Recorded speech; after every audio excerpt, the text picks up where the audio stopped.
Dia 24 de julho. Santa Julita. 303. Diocleciano, imperador romano, firmemente propusera exterminar a religião cristã. E para este fim, em 303, promulgou uma lei que declarava os cristãos privados dos direitos de cidadão. Sem defesa e proteção, assim calculava o tirano, entregues às arbitrariedades dos inimigos, os cristãos haviam de abandonar a religião e dessa maneira dar um novo incremento ao paganismo romano, visivelmente decadente. Não sabia que o cristianismo colhe os maiores triunfos quando é perseguido, e que a religião de Jesus Cristo eleva a natureza sobre todas as dificuldades e misérias, dando-lhe o poder invencível sobre o mundo e o inferno. O martírio de Santa Julita confirma esta verdade. Santa Julita residia em Cesareia, na Capadócia, onde possuía grandes bens imóveis, numeroso gado e muitos escravos. Mais que a nobreza davam-lhe valor às belas qualidades, às virtudes e à firmeza de caráter. Por um dos poderosos da terra, fora gravemente prejudicada e perdeu grande parte da fortuna. Julita protestou contra a injustiça sofrida e apresentou a causa ao tribunal.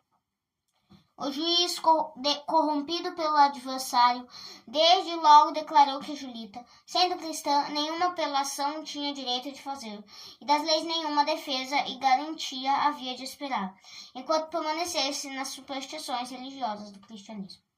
Foi mais além. Na própria audiência mandou que trouxessem incenso e fogo, querendo obrigar Julita a prestar homenagem a uma divindade pagã. Resolutamente a nobre senhora respondeu: se quiserdes a minha fortuna, os meus bens, a minha própria vida, tudo está ao vosso dispor. Nunca, porém, conseguireis de mim o que diga ou faça com que ofenda a Deus, meu Criador. Brutal e injustíssima foi a sentença que se seguiu a essa declaração franca e heróica.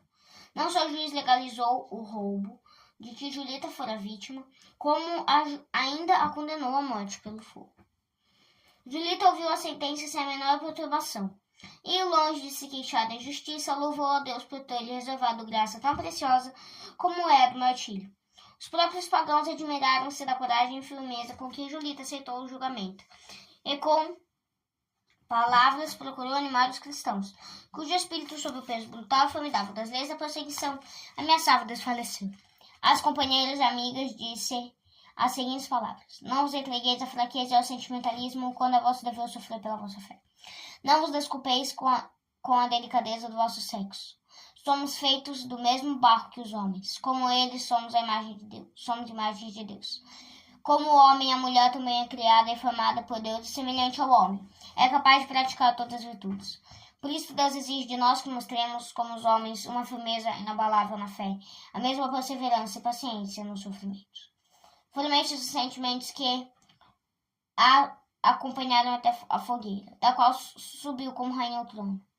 Deus renovou em Julita o milagre observado na morte de São Policarpo. As labaredas formaram um marco ao redor do corpo da mártir, sem lhe causarem o menor mal. Sem ser tocada pelas chamas, Santa Julita exalou o espírito. Os cristãos obtiveram o cadáver da mártir e sepultaram no adro da igreja principal de Cesareia. No lugar onde o corpo da santa achou a última morada, apareceu uma fonte de água saborosa, quando a água na redondeza era salgada e impotável. Muitos milagres glorificaram o túmulo da serva, e fiel discípula do Senhor, São Basílio, num dos discursos a propõe aos homens como exemplo e modelo na firmeza da fé, que deviam imitar.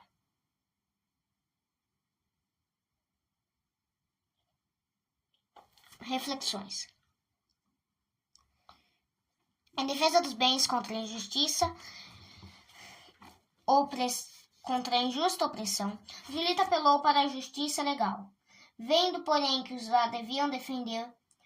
que a deviam defender eram os primeiros a declarar-se contra suas justas reclamações, vendo mais que a perseguição procedia do ódio contra a religião, Julita conformou-se com a sentença injustíssima, que não só lhe desfalcou a fortuna, como também se lhe exigiu o sacrifício da vida. Está no seu direito o cristão, quando com o trabalho procura de aumentar a fortuna e a defende contra a injusta agressão. Nunca, porém, lhe é lícito apegar-se às coisas deste mundo de tal maneira que, para se lhe assegurar da posse não recue diante de um pecado contra Deus. Como Santa Julita deve dizer: tirem-se todos os meus bens e a própria vida se quiserem. Longe de mim, porém, praticar um ato sequer que desagrade a Deus. Se todos observassem esta regra áurea, não haveria tanta luta, tanta discórdia entre os homens, por causa dos bens deste mundo. Ai daqueles, clamou o profeta Jeremias, que edifica sua casa na injustiça, e as grandes salas, não em qualidade, ao amigo oprimirá sem causa, e não lhe pagará o salário. Que diz, edificarei para mim uma casa espaçosa e magníficos salões. Acaso teu pai não comeu e bebeu, e foi feliz, praticando a equidade e a justiça? Julgou a casa do pobre e do indigente para o bem seu, e não foi isto porque me conheceu, diz o Senhor. Mas os teus olhos e coração dirigem-se à avareza e a derramar sangue inocente, e a calúnia e a carreira da obra má. Jeremias capítulo 22, versículo 13. Ai daquele que acrescenta o que não é seu. Até quando amontou ele também contra si o lodo? Ai daquele que, por avareza criminosa, junta os bens para estabelecer sua casa, a fim de que ele esteja em lugar alto o ninho e que julga livrar-se da mão do mal.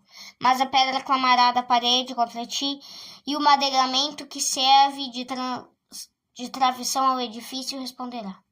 Abacuque, capítulo 2, 6.